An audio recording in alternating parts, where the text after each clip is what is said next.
here at the Proving Grounds and across most of the whitetails range, hunting season is in full swing. Unfortunately, like many across the whitetails range, we've been in a wicked drought. Even before the drought occurred here at the Proving Grounds, we were planning on removing 40 does to try to help balance the number of mouths to the number of acres of quality forage that we have. That means a lot of blood sports need to fly. Growing Deer is brought to you by Bass Pro Shops, also by Reconics, Trophy Rock, Eagle Seed, Nikon, Winchester, Lacrosse Footwear, Blood Sport Arrows, Flatwood Natives, Morel Targets, Caldwell Shooting Supplies, Hooks Custom Calls, Montana Decoy, Summit Tree Stands, Drake Non-Typical Clothing, House Lubricator, Genesis No-Till Drill, Yamaha, Fourth Arrow, Scent Crusher, iScope, Bone View, Mossy Oak Properties of the Heartland, Code Blue, Decode, G5 Broadheads, Prime Bows, and Redneck Hunting Blinds.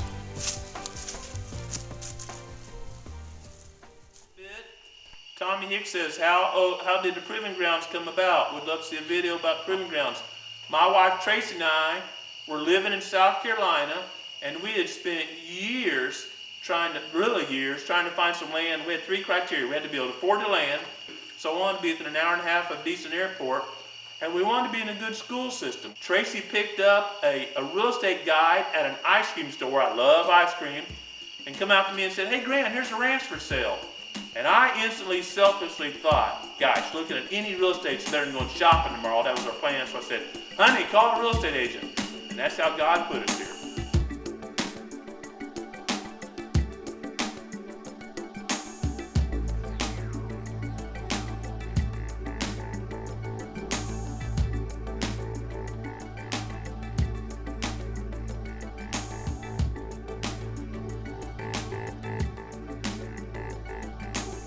With the drought, quality food has been limited, so what food is available is attracting deer. As the drought drags on, we're very thankful that last spring we implemented the buffalo food plot practices because they've had great results. Northfield, like all our other food plots, had a great stand of cereal rye that we planted the previous fall. When the rye was still in the dough stage, where the seeds were not fully mature or hard, we brought the Goliath crimper in and terminated the cereal rye. The Goliath simply broke the circulatory system of the cereal rye, terminating it without the use of herbicide, and it covered the ground. Having the ground covered allows the soil to hold moisture and protects it from erosion. The rye did an incredible job holding soil moisture throughout the summer while the Eagle seed beans grew. Because cereal rye is high in carbon, it takes it longer to break down. So when we returned to plant our fall buffalo blend, the rye was still protecting the soil and holding soil moisture. Even through the drought, Northfield has held soil moisture, and the fall buffalo blend has done incredibly well considering the dry conditions. Thankfully, a few days ago, our dry conditions were slightly relieved when a few showers moved through the Proving Grounds. Thankfully, it rained all morning and into the afternoon, but it was forecasted to take a break late in the afternoon. I felt the deer would be on their feet and feeding, and with the high quality forage in Northfield, it seemed like a great place to hunt. With a southeast wind, Danny Naugle and I were able to enter Northfield undetected and slip into a Redneck trailer blind. It is October 3rd and Danny and I have climbed in the Redneck blind. Super excited about this afternoon because we're hunting in Northfield. Northfield was one of the first food plots that was planted here at the Proving Grounds before we went into a wicked drought. It was able to jump up, put on a lot of forage before the drought, so it's one of the better food plots and one of the better food sources right now at the Proving Grounds. We've had rain move through this afternoon. It just stopped, and we're hoping this rain and this little break will get deer on their feet and feeding. Got a hitless buck in the area called Cactus Jack. Raleigh and I saw Cactus Jack the first afternoon of Missouri's archery season from this very blind, so we're super excited about what may step out. Hopefully we can punch a tag. It was almost like someone flipped a switch, because when the rain stopped, the deer started pouring into the field.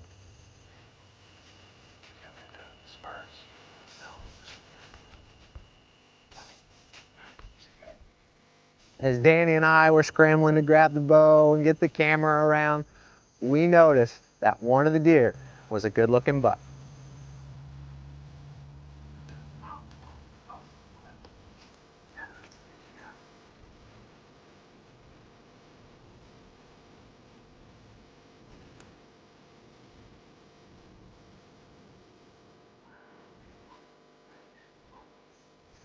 It was a great mainframe 6-pointer that had a crab claw on one side. We had gotten a couple reconyx pictures of this buck, but none of them were at the right angle where we could estimate his age accurately. Seeing him on the hoof, I estimated this buck was 3 years old, and I gave him the pass. Oh yeah. He's messing with the wrong guy. I kept waiting for a doe to step into range, but they drifted off the side of the slope and stepped into the timber right as the rain started again. It just started raining again and they dove off into the timber. I suspect when this little shower passes, more deer will come up and feed. Sure enough, as soon as the rain let up, deer started entering the plot. This time, a young 8-pointer was with them.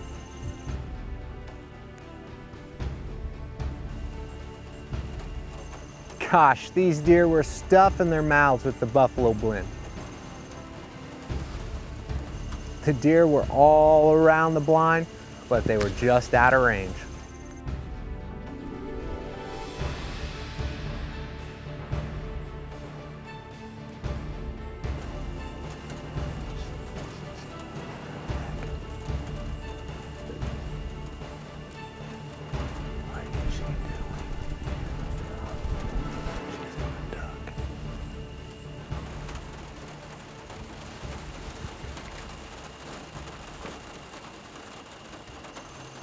Suddenly, I noticed a doe had stepped into the plot further down and was headed right for us.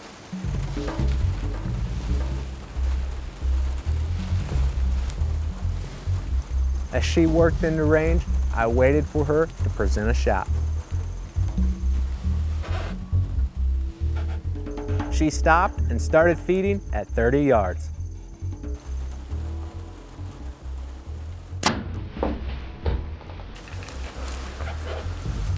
I knew the doe had ducked and turned, and the arrow had hit her a little high and a little back, and most likely hit liver. But I was worried about the rain washing away the blood trail, so I was banking on the dead meat doing its job and decided to take up the trail. Uh-oh, got those coyotes started up.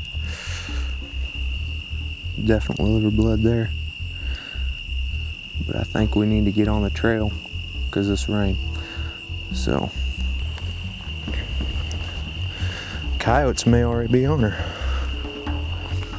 Right there. Right there. Right there. Blood there. Blood there. Blood there. Blood there. There she is right there. She's right there. I see a white belly. She ran 70 yards. Oh yeah. Good deal. Dead meat sure did it. Just glad to take another doe off the proving grounds. Of course, we're trying really hard, especially with this drought. Our food plots are struggling. We're trying really hard to balance our food with the number of mouths we got. You know, it was in between those breaks, it was like someone flipped a switch. As soon as the rain stopped, the deer stepped out. We're gonna drag her up top, probably meet Grant up top in the Yamaha, and get her back to the office.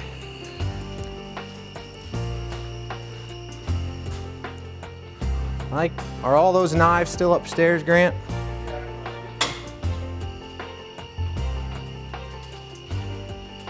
Hey folks, we're back at the skinning shed, and Daniel Millette has put another big nanny on the ground. That guy's on fire this year. Some rain clouds. Yeah, look at him.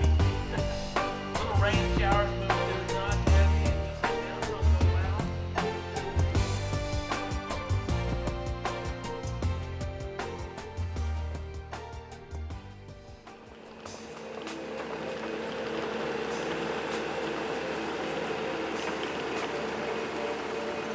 You may recall earlier this summer, Grant and the summer interns flagged out an additional 2-acre food plot around a little hidey hole that we called Prickly Pear. The portion of the property where Prickly Pear is located doesn't have high quality browse. So by adding 2 acres to the small hidey hole food plot Prickly Pear, we were not only increasing the quantity of browse, but the quality. Our intern Tyler came in late summer and planted Prickly Pear food plot with the fall buffalo blend, and then we came in a few weeks later and spread Trophy Rock Grow. Trophy Rock Grow is a finely ground soil amendment that can be broadcast over a food plot. The trace minerals are then taken up by the plant and made available to the deer as they consume the forage. This is a great way to provide your herd with quality forage and trace minerals, even if you can or can't have traditional mineral sites on your property. We rarely get east winds here at the Proving Grounds, so we decided to hang a summit stand on the southeast corner of Prickly Pear so we could enter from the east on a west or north wind. With all the work that gone into Prickly Pear this summer, we finally had the right wind and a good pattern of does showing up in the food plot. Wes and I decided it was time for the first hunt at Prickly Pear.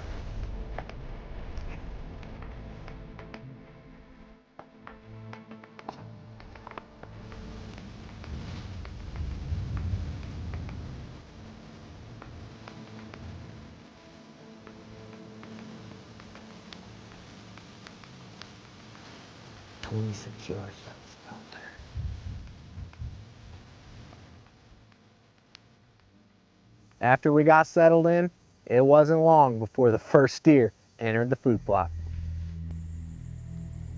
As I was thinking we were going to be waiting a long time for these deer to come into range, I heard something in the leaves right across the plot. 3 deer stepped into the food plot. The lead one is a doe, correct?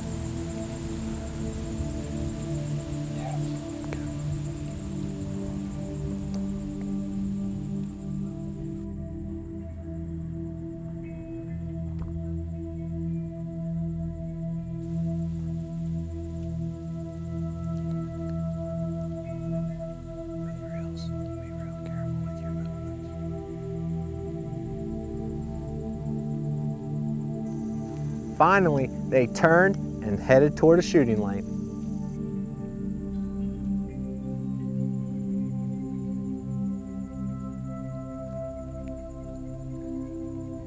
I don't want to skip off and shoot them all.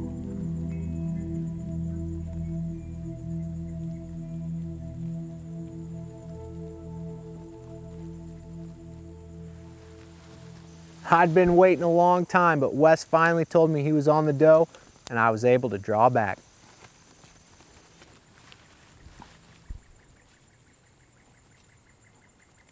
Meh.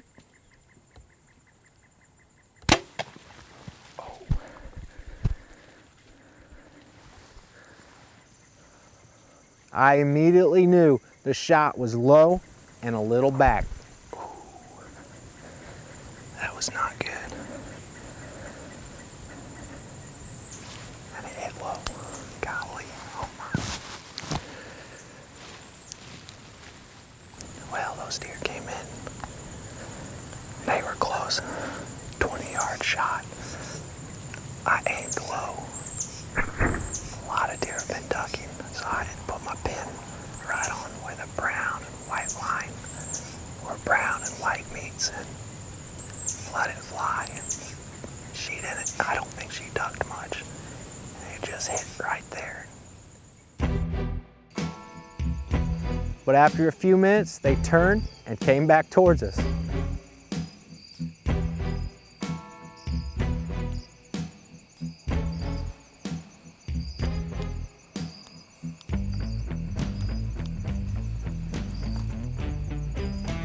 Finally, a doe was within range.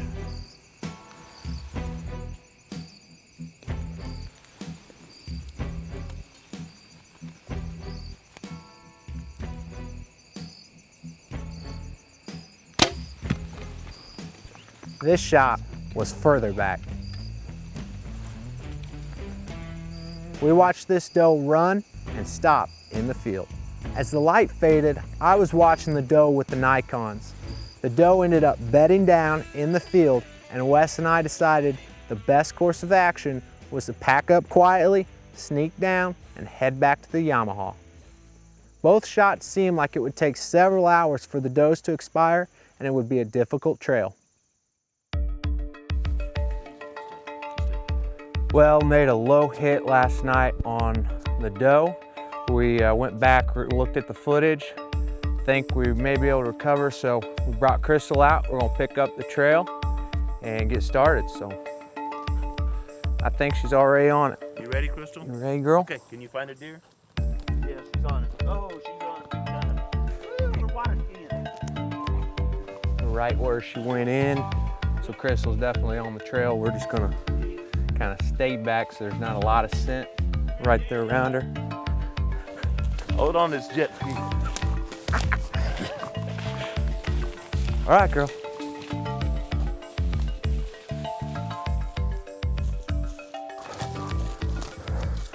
Search, search.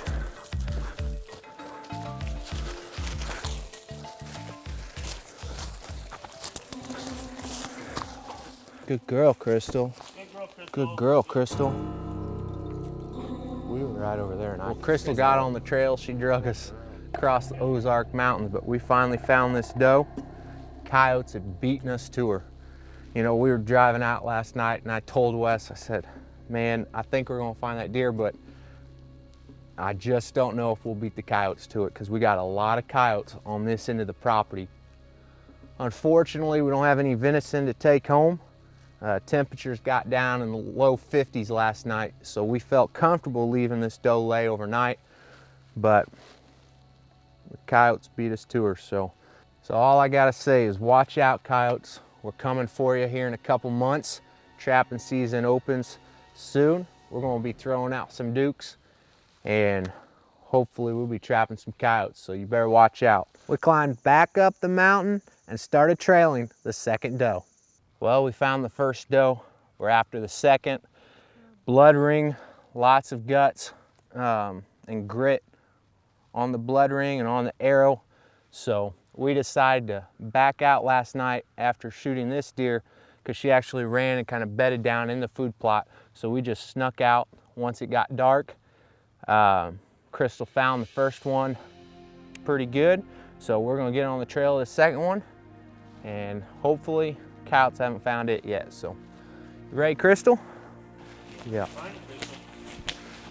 Find it, Crystal. Find it. Find it, girl. Find it.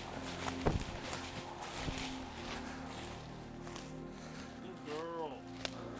Well, Crystal found this second doe. No problem. Went right to it. Good girl, Crystal. Unfortunately, coyotes have also gotten it. You know, we made the decision on both the shots were back in marginal shots, so we decided that with the cooler temperatures, we'd let them lay overnight and just come back in the morning. And unfortunately, coyotes have just gotten her. So we're 2 does closer to our management goal. We're coming for you, coyotes, this fall. We're going to be after them hard with the Duke traps. We're going to go back to the house and get Crystal a treat. You did a good job, didn't you? Yes. Oh, ooh. All right. You ready, Crystal? Grant and I wish to share this hunt with you because there was a couple important takeaways. Traveling with your bow, pulling it up and down a stand, carrying it through brush, all those things that we as hunters do, those are times that our equipment is very vulnerable to damage. Come to find out, my bow was shooting way right and the arrow wasn't flying quite right. So I took it to the bow shop, got it all tuned back up, everything's shooting great now, and I'm ready to go. Another observation that Grant and I made was the performance of the dead meat even on a poor shot placement. Even though the 2 shots were marginal, the dead meat took both these deer down much sooner than Grant and I would have suspected. Based on the sign that Crystal had found, it is likely that we could have picked up the trail and found these deer before the coyotes had. Knowing this, we're going to adjust our trailing strategies, and we're going to feel more comfortable taking up the trail sooner on marginal shots. And we can't wait to be on the trail again and find fresh venison. If you haven't noticed, I'm not Grant. Grant is at the Mayo Clinic with Pops for his post-chemo checkup. Hopefully, they'll both be hunting soon. If you enjoy learning about hunting strategies, habitat management, and everything in between, subscribe to our channel and watch other Growing Deer episodes. Cooler temperatures have moved to the proving grounds, and today is the first day that I'm wearing a long sleeve shirt. It's just been a reminder to me that the seasons change, but our Creator remains the same. Same way, how He speaks to us may be a little differently, but He is always saying the same message. I hope you slow down this week and listen to what the Creator is saying to you. Thanks for watching Growing Deer.